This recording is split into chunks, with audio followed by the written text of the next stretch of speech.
Hello बच्चों, स्वागत है आपका हमारे YouTube चैनल विद्यार्थी विजन पर। आज मैं आपको पढ़ाने वाला हूँ बच्चों तीसरा चैप्टर भूगोल का जल संसाधन, जो कि क्लास 10 का चैप्टर है बच्चों। आज हम जल के बारे में अति महत्वपूर्ण चीज़ों को जानने वाले हैं बच्चों। उम्मीद करता हूँ कि बच्चों कि आपने इससे पहले जल संसाधन के बारे में इतने फैक्ट्स के बारे में नहीं पढ़ा होगा बच्चों। आज हम जानेंगे आखिर समुद्र का पानी खारा क्यों होता है बच्चों, उसके कारण के बारे में जानेंगे। पृथ्वी पे जो जल है या हमारे भारत में जो जल है वो कहाँ का है बच्चों, या कितने साल पुराना है। इन सभी फैक्ट को जानने के लिए बच्चों आप वीडियो में हमारे साथ अंत तक बने रहिए। तो बच्चों वीडियो स्टार्ट करने से पहले आइए मैं आपको कुछ जल से रिलेटेड कुछ महत्वपूर्ण तथ्य के बारे में बताना चाहता हूँ बच्चों, जो आपने पुरानी कक्षाओं में पढ़ा होगा। आपको पता है बच्चों कि पृथ्वी पे जल कितना परसेंट है, 71% है। और जो हमारी पृथ्वी है ना बच्चों, वो 4.6 अरब साल पुरानी है बच्चों। कितने साल पुरानी है? 4.6 अरब साल हमारी पृथ्वी बच्चों पुरानी है। साथ ही साथ में जब से पृथ्वी बनी बच्चों, जब से ही हमारे वहाँ पे पृथ्वी पे क्या है बच्चों, जल है। और ये जल बच्चों निरंतर अपने स्वरूप को क्या करता रहता है, बदलता रहता है। आपने सुना होगा बच्चों किसके बारे में, जल चक्र के बारे में। जल चक्र को इंग्लिश में क्या कहते हैं बच्चों, वाटर साइकिल कहते हैं। क्या कहते हैं बच्चों, वाटर साइकिल कहते हैं। और जल चक्र में महत्वपूर्ण प्रक्रियाएं क्या क्या आती है बच्चों, तो सबसे पहले जल का क्या होता है बच्चों, वाष्पीकरण होता है। क्या होता है, वाष्पीकरण। दूसरा उसके बाद क्या होता है बच्चों, जल का संघनन होता है। तीसरा उसके बाद महत्वपूर्ण प्रक्रिया क्या होती है बच्चों, वर्षण। वर्षण यानी क्या होती है बच्चों, बारिश होती है। और चौथा क्या होता है, अपवाह होता है, यानी नदियों के माध्यम से वो क्या होता है, सागर में मिल जाता है बच्चों। तो जल चक्र किसे कहते हैं बच्चों, तो जल चक्र में चार घटनाएं होती है। वाष्पीकरण होता है बच्चों, संघनन होता है, वर्षण होता है, उसके साथ क्या होता है बच्चों, अपवाह में अपवाहित हो जाता है बच्चों। तो जैसा कि आप जानते हैं बच्चों, हमारे यहाँ पृथ्वी पे जल के प्रमुख स्रोत क्या क्या है बच्चों, तो जल कहाँ है बच्चों, महासागर में जल है। अगर आपको पता होगा बच्चों, जैसे कि महासागरों में कितना परसेंट जल है बच्चों, तो 97.03% जल कहाँ पर है बच्चों, महासागर में है। लेकिन बच्चों आपको ये नहीं पता होगा कि नदियों में जल कितना परसेंट है बच्चों, 0.001% जल बच्चों कहाँ पर है, नदियों में पाया जाता है। तो बच्चों आइए जानते हैं कि महासागरों एवं समुद्र का जल लवणीय क्यों होता है, यानी खारा क्यों होता है बच्चों। तो नंबर 1 रीज़न है बच्चों कि इसमें अधिकांश जो नमक होता है वो सोडियम क्लोराइड, यानी सोडियम क्लोराइड NaCl मौजूद होता है बच्चों, जो जिसका हम प्रयोग किस में करते हैं, खाने के रूप में करते हैं बच्चों। तो पहला रीज़न ये है कि इसमें अधिकांश यानी नमक यानी सोडियम क्लोराइड मौजूद रहता है बच्चों, इसलिए समुद्र का पानी खारा होता है बच्चों। दूसरा रीज़न ये है कि बच्चों जो समुद्र में जीव होते हैं ना, वो सोडियम क्लोराइड का इस्तेमाल करते हैं बच्चों, और कैल्शियम का अधिकांश मात्रा भोजन के रूप में इस्तेमाल करते हैं बच्चों। तो समुद्र के जीव बच्चों क्या करते हैं कि जो सोडियम क्लोराइड है ना, उसका क्या करते हैं बच्चों, स्राव करते हैं। स्राव मतलब क्या होता है बच्चों, उसको निकालते हैं। और इसकी वजह से क्या होता है बच्चों, समुद्र में सोडियम क्लोराइड की मात्रा बढ़ जाती है, जिसकी वजह से समुद्र का पानी खारा होता है बच्चों। साथ ही साथ में तीसरा रीज़न है बच्चों कि नदियाँ अपना जल जो है महासागर या सागर में गिराती हैं, और साथ ही उसके अंदर बच्चों कई सारे खनिज तत्वों की मात्रा बढ़ा देते हैं बच्चों। इसके कारण क्या होता है, समुद्र का पानी खारा होता है बच्चों। तो बच्चों वो थे कुछ महत्वपूर्ण तथ्य। अब हम शुरू करते हैं बच्चों अपना चैप्टर, जिसका नाम क्या है बच्चों, जल संसाधन। जल संसाधन को क्या कहते हैं बच्चों, वाटर रिसोर्स भी कहते हैं। तो जैसा कि आपको पता है बच्चों, जल एक नवीकरणीय योग्य संसाधन है। नवीकरणीय का मतलब क्या होता है बच्चों, जल एक नवीकरणीय योग्य संसाधन है। तो अगर आपने बच्चों हमारी संसाधन वाली वीडियो देखी होगी, तो आपको नवीकरणीय संसाधन किसे कहते हैं उसके बारे में जरूर पता होगा बच्चों।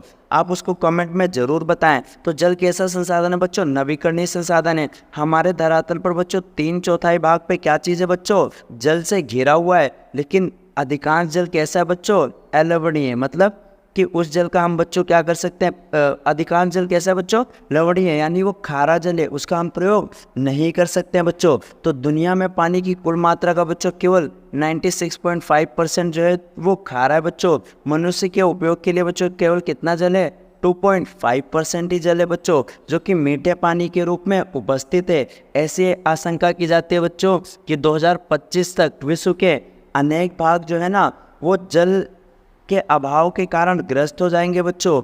और भारत की लगभग 70% जनसंख्या के पास जो है पीने के पानी तक पहुंच नहीं है। इसलिए भारत बच्चों पानी सप्लाई में कितने नंबर पे आता है? 133वें स्थान पे आता है बच्चों। तो हम देखेंगे बच्चों दुनिया में पानी की कुल मात्रा का 96.5% समुद्र के रूप में मौजूद है। केवल 2.5% ही बच्चों मीठे पानी के रूप में अनुमानित है।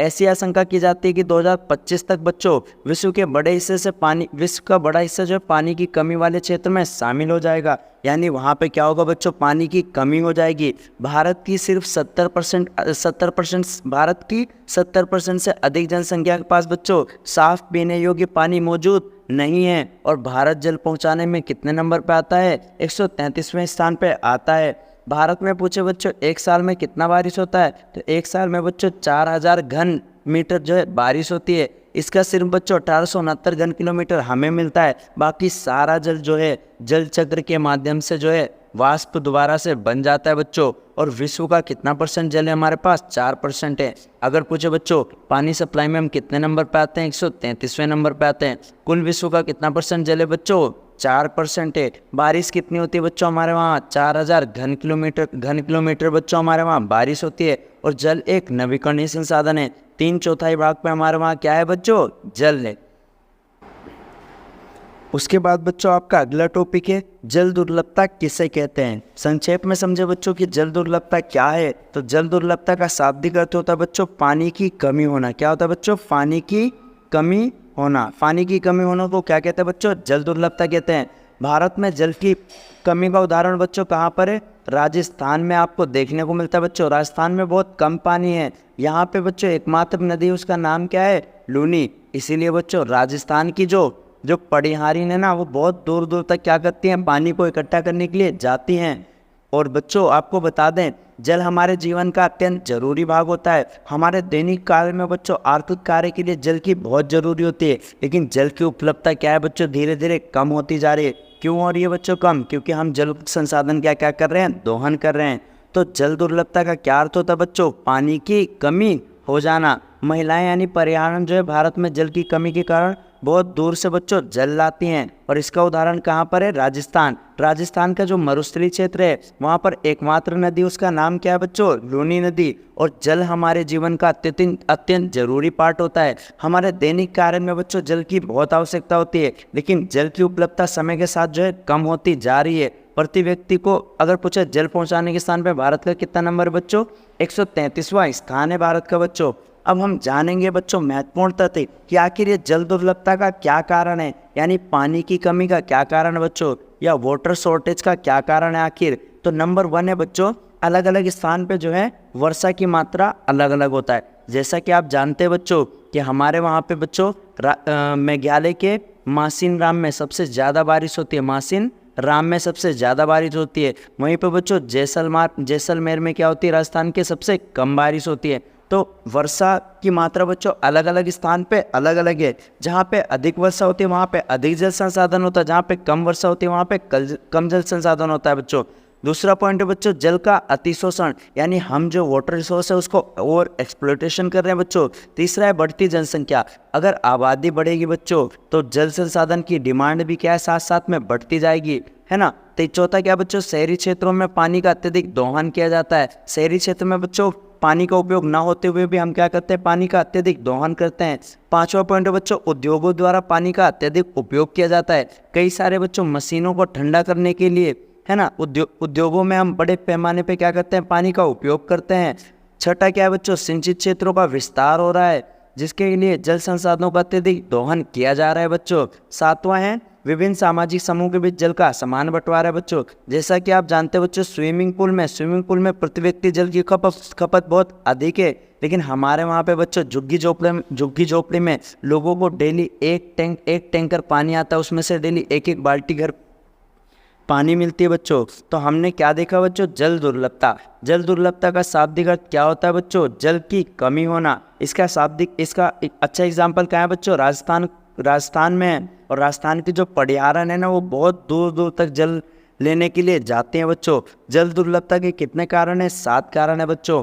अलग अलग स्थान पर वर्षा की मात्रा अलग अलग होती है बच्चों। साथ ही साथ में क्या है बच्चों कि जल का अतिशोषण होता है। बढ़ती जनसंख्या के कारण जल पे दबाव बढ़ा है। शहरी क्षेत्र में पानी का अत्यधिक शोषण होता है बच्चों। उद्योगों में पानी का उपयोग अधिक होने लगा है। सिंचित क्षेत्रों का विस्तार हो रहा है और विभिन्न सामाजिक समूह में बच्चों जल का असमान बंटवारा है। इसीलिए भारत बच्चों जल में पहुंचाने के मामले में 133वें स्थान पे। विश्व में बच्चों भारत के पास जल कितना परसेंट है? 4% है बच्चों। तो अगला टॉपिक है बच्चों हमारा कि स्वतंत्रता के बाद भारत में औद्योगिकरण और शहरीकरण और विकास कैसे हुआ था बच्चों। भारत की स्वतंत्रता के पश्चात जो है तेजी से औद्योगिकरण का मतलब होता है कि तेजी से बच्चों उद्योग और धंधे लगेंगे, यानी यांत्रिक उत्पादन पे बल दिया जाएगा बच्चों। मानवीय उत्पादन की जगह बच्चों यांत्रिक उत्पादन और मशीनों को बढ़ावा दिया जाएगा बच्चों। और औद्योगिकरण का प्रत्यक्ष परिणाम क्या होता है बच्चों? शहरीकरण। शहरीकरण किससे कहते हैं बच्चों? जब गांव से लोग क्या करते हैं, नगरों की तरफ पलायन करते हैं, शहर की तरफ, तो इसी प्रक्रिया को हम क्या कह देते हैं बच्चों? शहरीकरण कहते हैं। अगर आपसे पूछो बच्चों शहरों में कितनी % जनसंख्या रहती है? सिर्फ 31% रहती है। आज भी हमारे वहाँ पे अधिकतर जनसंख्या कहाँ रहती है बच्चों? गाँवों में। और कितनी % रहती है बच्चों? 68%। भारत को बच्चों गाँव का देश कहा जाता है। हमारे वहाँ 6.5 लाख से भी अधिक क्या है बच्चों? गाँव हैं। और साथ ही साथ में बच्चों क्या हुआ था? बड़े बड़े उद्योगों की स्थापना भी हुई थी और उद्योग को चलाने के लिए बच्चों अलवणी जल की आवश्यकता होती थी, जिससे जल संसाधनों पे और भी दबाव बढ़ा है बच्चों। तो उद्योग को चलाने के लिए ऊर्जा की भी आवश्यकता होती है और ऊर्जा की पूर्ति भी बच्चों जल विद्युत से होने लगी थी बच्चों। जैसा कि आपको पता है बच्चों कि हमने क्या बनाया था बच्चों? बांध बनाया था। और बांधों को क्यों बनाया था बच्चों? ताकि बांध के नीचे बच्चों टरबाइन लगाकर हम विद्युत का उत्पादन कर सकें, यानी बिजली को क्या कर सके बच्चों? बना सके। और जो जल विद्युत बनती थी बच्चों उससे ऊर्जा की आपूर्ति करते थे बड़े बड़े उद्योगों के लिए। पंडित जवाहरलाल नेहरू ने बच्चों जो आधुनिक भारत के मंदिर किसको कहा है? बांध को कहा है बच्चों। किसने कहा है? पंडित जवाहरलाल नेहरू ने कहा था बच्चों। अगर पूछे बढ़ती जनसंख्या और शहरीकरण से जल और ऊर्जा की आवश्यकता में बढ़ोतरी हो रही है। शहरी आवासों में जल पूर्ति के लिए नलकूपों की स्थापना की जा रही है बच्चों। साथ ही साथ में शहरी जीवन शैली के प्रभाव में जल संसाधनों का अतिशोषण होता हुआ दिखाई दे रहा है बच्चों। यानी जो शहरी जनसंख्या है ना बच्चों, वहाँ पे जल संसाधनों का क्या हो रहा है? अतिदोहन हो रहा है, जिसके कारण बच्चों क्या हो रहा है? हमारे जल संसाधन पर क्या हो रहा है? दबाव डे बाय डे जो है बढ़ता जा रहा है। और सबसे महत्वपूर्ण कब से हुआ था बच्चों? स्वतंत्रता के बाद से। स्वतंत्रता के बाद से बच्चों कई सारे उद्योग और धंधे लगे थे, जिसके कारण क्या हो रहा है? हमारे वहाँ जल का अतिदोहन हो रहा है बच्चों। साथ ही साथ में बच्चों जल की गुणवत्ता में गिरावट आ रही है बच्चों। जल की गुणवत्ता का क्या अर्थ होता है बच्चों? तो जल की गुणवत्ता का अर्थ मतलब क्या है बच्चों? कि बाहरी पदार्थों से रहित जल होना चाहिए। और जल दुर्लभता जल की खराब गुणवत्ता के कारण ही है कि जल हमारे वहाँ पे कमी है बच्चों। लोगों की आवश्यकता के लिए प्रचुर मात्रा में जल उपलब्ध होने के बावजूद भी जो घरेलू और औद्योगिक अपशिष्ट रासायनिक कीटनाशक जैसी चीज़ें हैं वो जल को क्या कर देती है बच्चों? प्रदूषित कर देती है। और मानव उपयोग के लिए कैसे हो जाते हैं बच्चों? खतरनाक हो जाते हैं बच्चों। उदाहरण के लिए भारत की 2 सबसे प्रदूषित नदी कौन सी है बच्चों? गंगा और यमुना है बच्चों। गंगा नदी सबसे प्रदूषित नदियों में से एक मानी जाती है बच्चों भारत में। और गंगा कहाँ पर बच्चों प्रदूषित होती है? या तो कानपुर में, या तो बच्चों कहाँ पर? वाराणसी में गंगा क्या होती है बच्चों? प्रदूषित हो जाती है। साथ ही साथ में अगर पूछो बच्चों यमुना नदी प्रदूषित नदियों में से एक मानी जाती है बच्चों। यमुना नदी कहाँ पर प्रदूषित होती है बच्चों? दिल्ली और इटावा में यमुना प्रदूषित हो जाती है बच्चों। अगर पूछे हैदराबाद में कौन सी नदी है बच्चों? तो हैदराबाद कौन सी नदी? मूसी नदी है बच्चों। साथ ही साथ में गुजरात या अहमदाबाद में कौन सी नदी है बच्चों? तो साबरमती नदी है। कौन सी नदी है बच्चों? साबरमती नदी है बच्चों। और लखनऊ में कौन सी नदी है बच्चों? गोमती नदी। लखनऊ में कौन सी है बच्चों? गोमती नदी। कहाँ पर है बच्चों? लखनऊ में। तो जैसा कि मैंने बताया बच्चों गंगा कहाँ पर? कानपुर और वाराणसी में प्रदूषित हो जाती है। यमुना दिल्ली और इटावा में बच्चों। गंगा मैदान में कहाँ पर पहुँचती है बच्चों? हरिद्वार में। हरिद्वार से गंगा क्या होती है बच्चों? मैदान में पहुँच जाती है बच्चों। अन्य प्रदूषित नदियाँ क्या आती है बच्चों? साबरमती हो गई जो कि अहमदाबाद में है। गोमती हो गई जो कि कहाँ है बच्चों? लखनऊ में। मूसी नदी कहाँ है बच्चों? हैदराबाद में। तो ये कुछ प्रदूषित नदियों के नाम है बच्चों। और ऐसा क्यों हो रहा है बच्चों? तो बढ़ती जनसंख्या के कारण, कृषि के आधुनिकीकरण के कारण, नगरीकरण और औद्योगिकरण, इन पर बच्चों भारत की नदियों पर दुष्प्रभाव पड़ा है बच्चों। और ये दुष्प्रभाव हर दिन गहराता जा रहा है बच्चों। इससे संपूर्ण जीवन खतरे में पड़ रहा है बच्चों। अतः समय की मांग है कि हम अपने जल संसाधनों का संरक्षण करें और साथ ही साथ में उसका प्रबंधन भी सुनिश्चित करें बच्चों। जल संसाधन प्रबंधन बच्चों, तो भारत के जो पुरातत्व वैज्ञानिक हैं ना बच्चों और ऐतिहासिक दस्तावेज ऐसा बताते हैं कि जल संसाधन प्रबंधन यानी वाटर ट्रीटमेंट, वाटर मैनेजमेंट बच्चों, जो ये केवल आज की घटना नहीं है बच्चों, बल्कि प्राचीन काल से ही सिंचाई के लिए पत्थरों, मलबों से बांध, जलाशय और झील, तटबंध, नहर जैसे कई सारी बच्चों जलीय आकृतियां बनाई गई थी बच्चों, जो कि ये बताती है बच्चों कि जल संसाधन प्रबंधन जो है वर्तमान का टॉपिक नहीं है बच्चों, बल्कि बहुत पुराने जमाने से होता आ रहा है बच्चों। तो प्राचीन भारत में जलीय कृतियों के कई सारे उदाहरण भी मिलते हैं बच्चों, जिनके माध्यम से हम उसको सिद्ध कर सकते हैं। तो इसमें क्या है बच्चों, ईसा की पहली सदी में बच्चों क्या हुआ था, एक श्रृंगवेरा में गंगा नदी में बाढ़ आ गई थी बच्चों। कौन सी नदी में बाढ़ आ गई थी? गंगा नदी में बाढ़ के पानी को क्या किया गया था? संरक्षित कर लिया गया था, जो कि जल संग्रहण का एक महत्वपूर्ण उदाहरण है बच्चों। तो ईसा की पहली शताब्दी में क्या हुआ था, इलाहाबाद के नज़दीक श्रृंगवेरा में बच्चों गंगा नदी में बाढ़ आ गया था और वहाँ पे बाढ़ का पानी संरक्षित किया गया था बच्चों। किसके लिए किया गया था? सिंचाई के लिए। किसके लिए किया गया था बच्चों? सिंचाई के लिए। दूसरा बच्चों, चंद्रगुप्त मौर्य के समय एक बड़े जल स्तर यानी बांध और झील और सिंचाई तंत्रों का निर्माण कराया गया था, और उसका एक एग्जाम्पल क्या है बच्चों? सुदर्शन झील है। क्या है? सुदर्शन झील है।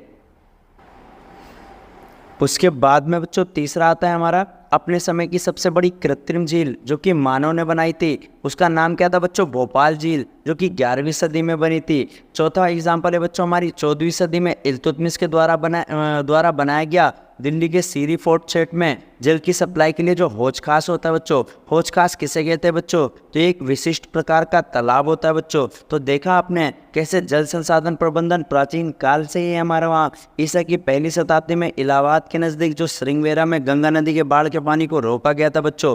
दूसरा था बच्चों चंद्रगुप्त मौर्य ने सुदर्शन झील का निर्माण कराया गया था। तीसरा क्या था बच्चों? अपने समय की यानी 11वीं सदी में बनी थी बच्चों झील, उसका नाम क्या था बच्चों? भोपाल झील नाम था। क्या नाम था बच्चों? भोपाल झील। इसका एक उदाहरण है बच्चों 14वीं सदी में इल्तुतमिश ने क्या किया था बच्चों? इल्तुतमिश ने हौज खास बनाया था। अगर पूछो बच्चों हौज खास किसे कहते हैं, तो एक विशिष्ट प्रकार का तालाब होता है बच्चों। तो आज के बच्चों पार्ट में हम इतना ही पढ़ेंगे, जिसमें हमने काफ़ी जानकारी प्राप्त की है बच्चों। आज हमने पढ़ा बच्चों जल संसाधन के बारे में। किसके बारे में? जल के बारे में। जैसे कि आप जानते हैं बच्चों 71% जल हमारे पास हमारी पृथ्वी पे, इसलिए इसको नीला ग्रह कहते हैं। लेकिन 96.5% भाग क्या है बच्चों? खारा है। सिर्फ 2.5% जल ही क्या है? मनुष्य के उपयोग के लिए बच्चों। जल जब से पृथ्वी बनी बच्चों 4.6 अरब साल से हमारी पृथ्वी पे पाया जाता है बच्चों। साथ ही साथ में मैंने बताया बच्चों कि पृथ्वी के धरातल पर 3/4 भाग क्या है बच्चों? जल है। पानी सप्लाई करने में बच्चों हम 133वें स्थान पे आते हैं। उसके साथ ही साथ में बच्चों मैंने बताया था कि 70% आबादी के पास बच्चों हमारे वहाँ पे पीने लायक सही से पानी उपलब्ध नहीं है। अगला टॉपिक कराया था बच्चों मैंने जल दुर्लभता के बारे में। तो जल दुर्लभता किसे कहते हैं बच्चों? इसका मतलब क्या होता है बच्चों? पानी की कमी होना। और इसके बारे में भी बच्चों मैंने आपको अच्छे से बता दिया था कि पानी की कमी के कारण क्या है बच्चों। साथ ही साथ में औद्योगिकरण किसे कहते हैं और शहरीकरण किसे कहते हैं बच्चों, इसके बारे में भी मैंने आपको बताया बच्चों। जल की गुणवत्ता का मतलब क्या होता है बच्चों? कि बाहरी पदार्थों से रहित जो जल होना चाहिए बच्चों। आज के लिए बच्चों आपका क्वेश्चन है कि गंगा नदी और यमुना नदी कहाँ पर बच्चों प्रदूषित होती हैं बच्चों? ये क्वेश्चन आप हमारे कमेंट बॉक्स में कमेंट कर जरूर बताएं बच्चों। तब तक के लिए जय हिंद बच्चों।